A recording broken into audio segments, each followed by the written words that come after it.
Welcome to the Chinese Lore Podcast, where I retell classic Chinese stories in English. This is episode 25 of Journey to the West.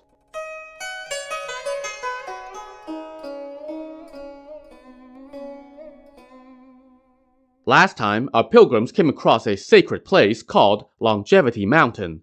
On that mountain lived a powerful Taoist named Master Zhen Yuan, who was a friend of Sanzang's back when Sanzang was the second disciple of the Buddha many reincarnations ago.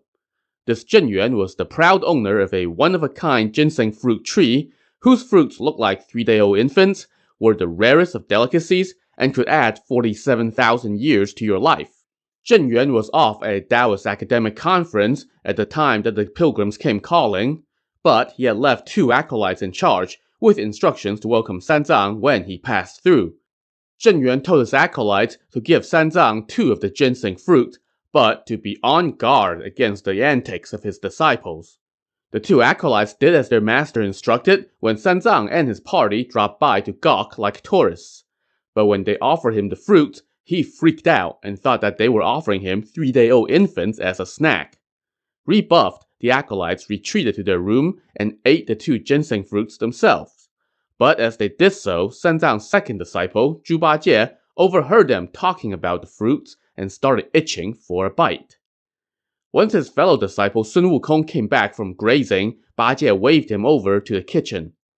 "Dum-dum, what are you all worked up about?" Wukong asked as he walked over.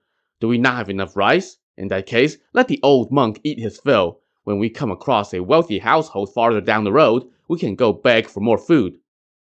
"Come in here," Bajie said. "I'm not talking about rice. Did you know that there's a treasure here?" "What treasure?" "Oh, well now, so I know something you don't, huh?" Bajie now put on some airs and said with a chuckle, "Heh, even if I told you, you won't have seen it, and even if I showed it to you, you won't know what it is." "Dum-dum, quit kidding around. 500 years ago, when I was seeking out immortals, I traveled to the ends of the earth. What haven't I seen?" "Ginseng fruit. Have you seen it?" Now that I honestly have not seen, but I have often heard it said that ginseng fruit is also called the herbal elixir of reversion, and that eating one can add many years to your life. Where can we get some?" "Right here! Those acolytes brought 2 for master, but that old monk didn't recognize the treasures and thought that they were 3-day-old babies, so he didn't dare to eat them. And curse those lazy acolytes. Look, if our master doesn't want to eat them, then they should have brought those fruits and offered them to you and me. But instead, they kept us in the dark and ate the fruits themselves in the next room. When I heard them eating, it made my mouth water. How can we get a taste? I figured that you're a slippery one. How about you go to the garden and steal a few for us to try?" "Well, that's easy enough," Wukong said. "I'll get them for sure." But as he turned to leave, Bajie pulled him back and said, "Brother, I heard them say in the next room that you need some kind of golden striker to harvest the fruits. But don't get caught." Got it, Wukong said. He then cast an invisibility spell and sneaked into the next room. The 2 acolytes had by now devoured the fruits and returned to the parlor to talk with Sanzang. So there was nobody in the room. Wukong looked around for something that looked like a golden striker. He saw a strip of gold hanging by the window. It was about 2 feet long and about the thickness of a finger. At one end was a head shaped like a garlic bulb. The other end had a small hole with a green string attached. "This must be the golden striker," Wukong said as he grabbed it and left the room. He went to the back of the abbey, pushed open a double door, and saw a magnificent garden filled with beautiful flowers and exotic plants, but no ginseng fruit. He looked around the garden and noticed another door. He opened that one and saw a vegetable garden filled with vegetables for all seasons. "Well, looks like they grow their own food here," Wukong chuckled. He walked through this garden as well and pushed open another door. In front of him stood a giant tree. Its green branches were lush and fragrant, and its leaves formed a dense, shadowy canopy.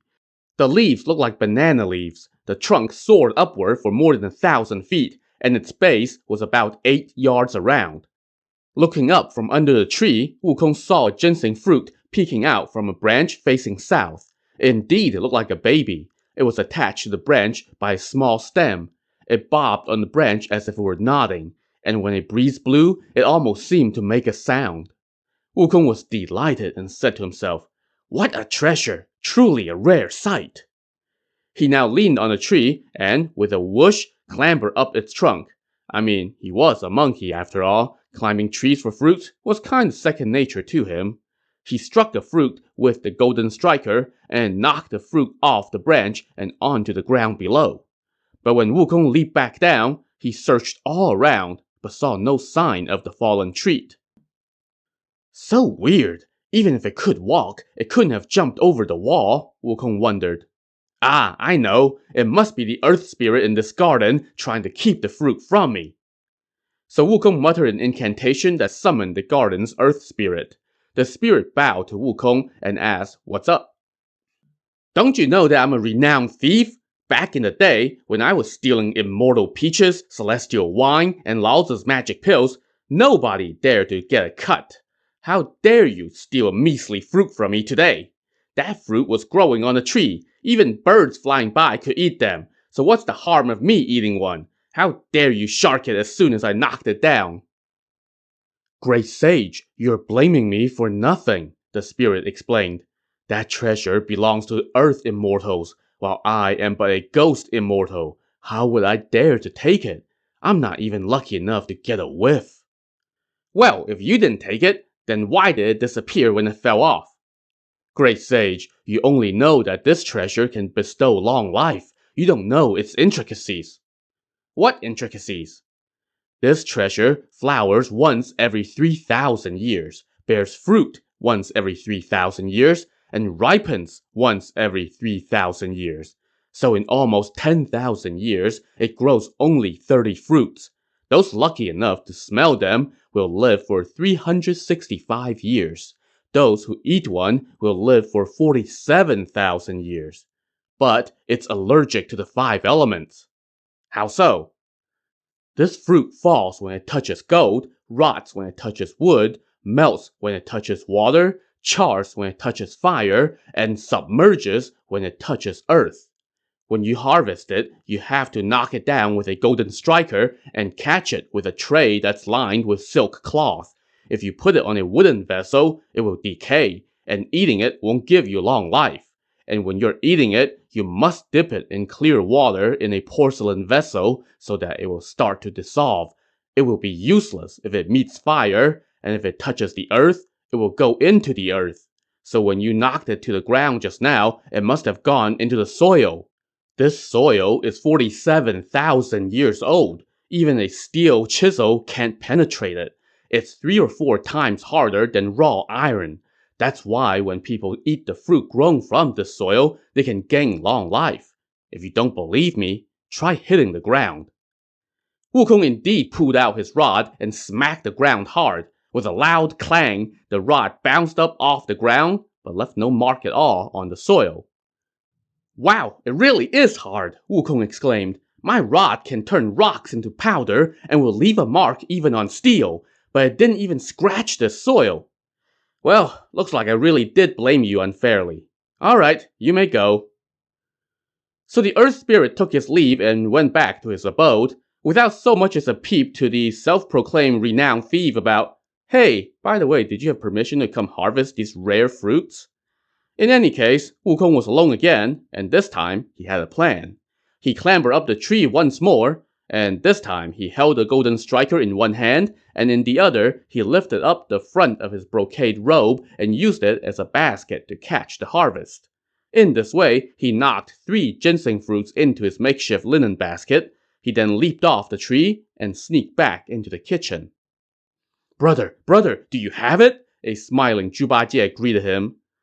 "Isn't this it?" Wukong said as he flashed the fruits. "I told you I would get them. But let's not leave out Sha Zeng. Go fetch him." So Ba Jie called out to Sha Zeng, and their fellow disciple came running into the kitchen to see what's up. "Hey, brother, do you know what these are?" Wukong asked slyly as he showed off the bounty. "Ginseng fruits," Sha Zeng replied. "What? How do you recognize them? Where have you eaten one?" Wukong asked. "Oh, I haven't eaten one. But back when I was the curtain racing captain, I followed the Jade Emperor to the Immortal Peach Festival. I once saw a foreign immortal offer this to his queen, so I have seen it, but haven't had it. Brother, can I try some? Of course, let's each have one, Wukong said as he distributed a fruit to each of his brothers. Well, Zhu Bajie, being a pig and having been craving this treat since he first heard the acolytes eating them, wolfed his down in one gulp. And then he just stared at his brothers and asked them, "Hey, what are you guys eating?" "Ginseng fruit," Sha Zeng answered. "Brother, pay him no mind," Wukong scoffed. He then turned to Bajie and said, "You already ate yours, so why are you asking us about ours?" "Brother, I ate mine a bit too quickly. You guys are chewing it slowly and savoring the real flavor. I just swallowed mine and didn't even taste it. Brother, one should always follow through to the end. Since you've already got my appetite going, can you go get another one so I can truly taste it?" "Brother, you really don't know any better," Wukong lectured him. "This is not like rice or flour. It's not something you eat to get full. It takes 10,000 years to grow 30 of these. To get to eat just one is the greatest of good fortunes. Don't take it lightly. Enough already." As he spoke, Wukong got up and threw the golden striker through a hole in the paper window pane and back into the acolyte's room, leaving Zhu Bajie to grumble. Well, these paper-thin walls work both ways. Just as Zhu Bajie had overheard the acolytes talking in the next room, his gripes now wafted through the wall and into that next room, where they found the ears of the two acolytes as they went into the room to make some tea for Sanzang. When they heard Bajie grumbling, "This ginseng fruit is not fun to eat, I need another one," Clear Wind said to fellow acolyte Bright Moon, "Hey, did you hear that long-snout monk talk about wanting another ginseng fruit? When our master left, he told us to watch out for those disciples. Could they have stolen our treasure?" Looking around, Bright Moon said, "Brother, this is bad. How did the golden striker end up on the floor? Let's go check the garden." When they rushed to the garden, they saw its doors open, which only increased their alarm. They ran in and saw the door to the vegetable garden also open. Uh-oh, this was not looking good. When they finally got to the ginseng garden, they stood under the tree and started counting the fruits on it. They came up with only 22. Bright Moon said, "We had 30 fruits. When Master opened the garden, he distributed 2 of the fruits, so that left 28. Then we harvested 2 for that Tang monk, so that leaves 26. But now, we only have 22 left. We're missing 4.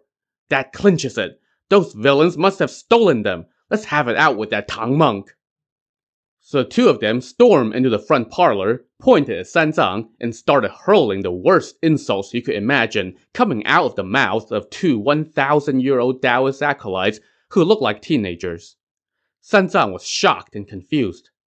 "Acolytes, why are you cursing me?" he asked. "Please stop for a second. We can talk, but there's no need to hurl slander."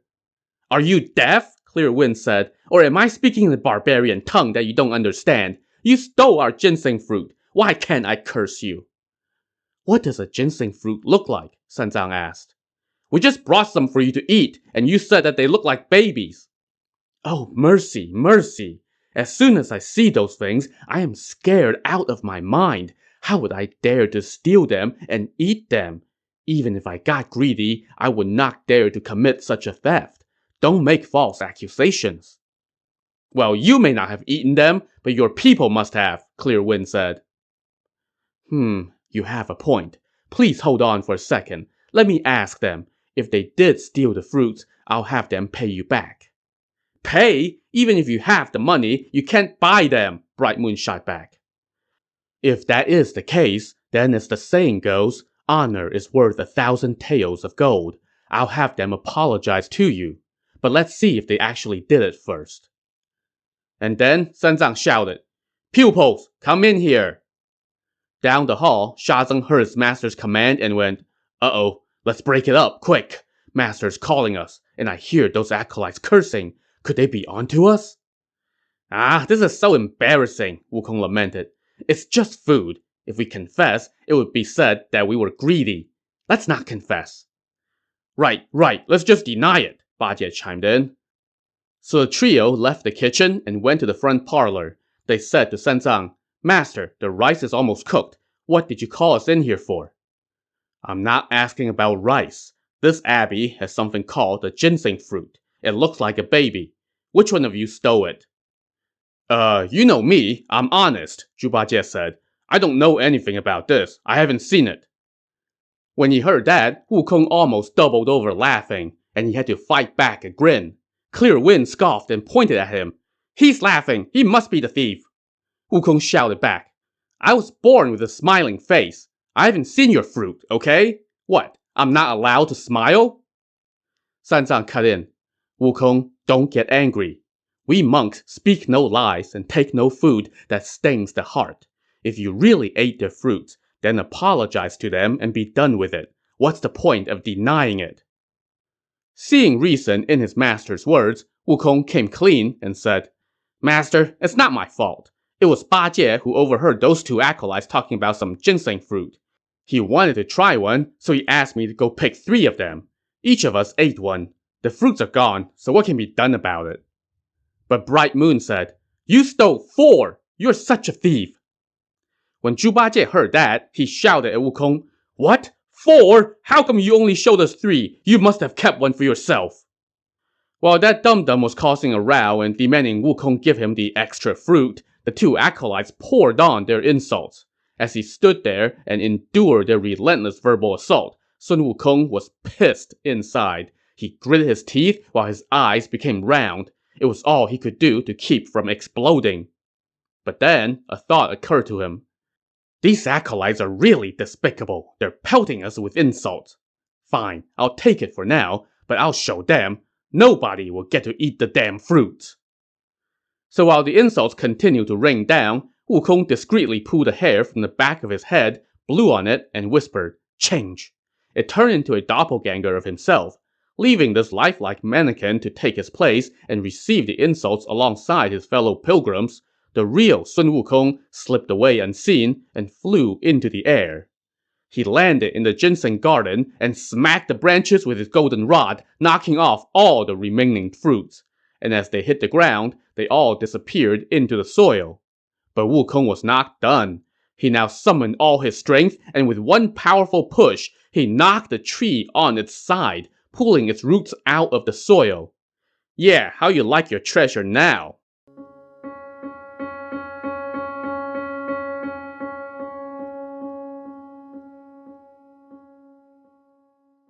Nice, Wukong chuckled as he admired his handiwork. He then put away his rod, slipped back into the parlor, took the place of his doppelganger, and turned the mannequin back into a hair on his head, all without anybody noticing. After cursing their guests for a seeming eternity, the 2 acolytes stormed off. But once they were alone, Clear Wind said to Bright Moon, Those monks could really tolerate insults. We called them names for so long, and they didn't even make a peep. Could it be that they didn't actually steal the fruit, and we just miscounted because the tree was so tall and the canopy so thick? Did we falsely accuse them? Let's go count again. So the 2 of them returned to the garden, but this time, as soon as they opened the door to the ginseng garden, they collapsed to the ground in shock as they beheld their master's treasure lying uprooted on the ground. Eventually, they regained their senses and started to lament. What should we do? Our abbey's sacred root has been destroyed. Our sect's lifeblood has been cut off. What will we tell our master when he gets back? Then Bright Moon had an idea. He told Clear Wind, Brother, don't cry. Let's tidy up our clothes and not alarm those monks. There's been no one else here. It must have been that hairy-faced scoundrel. He must have used some magic and destroyed our treasure. If we confront him, he will surely deny it. And if we come to blows, how can the 2 of us fend off the 4 of them? Let's go tell them that we miscounted and that we aren't actually missing any fruits. We can apologize to them. Their rice is already cooked, so let them eat, and we can even serve them a few additional vegetable dishes. And while they're busy eating, we can lock them in behind several doors and chain the doors shut. Then, when master gets home, he can deal with them as he sees fit. Besides, that Tang monk is our master's old friend. If he spares them, then that's his prerogative. If he doesn't spare them, then we would have caught those thieves, and that should be enough to atone for our offense. Clear Wind agreed, so they pulled themselves together, forced themselves to put on a happy face, and went back to the parlor. They bowed to Sanzang and said, Master, we offended you just now with our coarse language. Please excuse us. What do you mean? An even more confused Sanzang asked. Oh, we aren't missing any fruits, Clear Wind said. The tree was so tall and the canopy so thick that we just miscounted. Just now, we counted again, and every fruit was there. Zhu Bajie, ever shameless, now stamped his foot and said, See? You youngins don't know any better and pelted us with insults for something that we didn't even do. How inhumane. Now, Sun Wukong, of course, knew better. He thought to himself, I had already taken care of their fruits, so what's with all this? Maybe they have powers to revive the dead? Sanzang now said, In that case, let's eat and be on our way. So Zhu Bajie went to get the rice, while Sha Zeng set up the tables and chairs in the parlor. The two acolytes also served them some pickled melons, eggplants, carrots, long beans, and such. They also served a pot of good tea and busied themselves tending to the pilgrims while they sat down to eat. But the pilgrims had hardly picked up their bowls when they heard the creak of the doors to the room, followed by the sound of rattling chains outside. Oh, these kids, Bajie chuckled. What kind of lousy custom do they have here? How come they shut the doors at mealtime? From outside, the two acolytes now cursed again. Yeah, that's right. We won't open the doors until you're done eating, Bright Moon scoffed. Clear Wind then shouted, You gluttonous, thieving, bald scoundrels! Always causing trouble and stealing food. You stole our sacred fruit. That's already a crime for stealing from the garden. But then you also pushed over our sacred tree and snapped our sacred root. And you still dare to run your mouth? When he heard those words, Sanzang felt as if a rock had been dropped on his chest, and he set his bowl down. The acolytes now chained shut the front door and the second-level doors of the abbey as well. Then they came back to the parlor where the pilgrims were locked in and cursed them some more through the doors.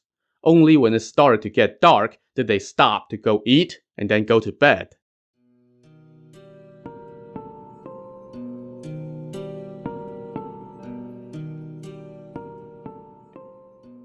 Inside the parlor, Sanzang scolded Sun Wukong. You damn monkey! You're always causing trouble. Okay, so you stole their fruit. Just swallow your pride and let them throw a few insults at you, and that would be that. Why did you have to go knock over their tree? If this was taken to court, even if your father was the judge, you won't get off. Master, don't panic, Wukong said. Those acolytes have gone to bed. Once they're asleep, we'll leave at night. But brother, all the doors have been chained shut, Sha Zeng said. How can we get out? Oh, don't you worry, Wukong laughed. I have my ways. But Zhu Bajie grumbled. Yeah, I bet you have your ways. You'll turn into some insect or another and fly out of here. But woe be those of us who can't transform. We're gonna be left here to suffer. If he dares to pull that stunt and leave without us, then I will read the old sutra again, Sanzang said, and he won't be able to take it. But Bajie chuckled. Master, what are you talking about? I only know that Buddhism has the Sutra of the Heroic One's Resolve, the Lotus Sutra, the Peacock King Sutra, the Universal Gateway Chapter, and the Diamond Sutra. I've never heard of an Old Sutra. Brother, you don't know this, Wukong explained, but the metal hoop on my head was a gift courtesy of the Bodhisattva Guanyin. She gave it to our master, and he tricked me into putting it on. It stuck as if it grew roots and can't be removed.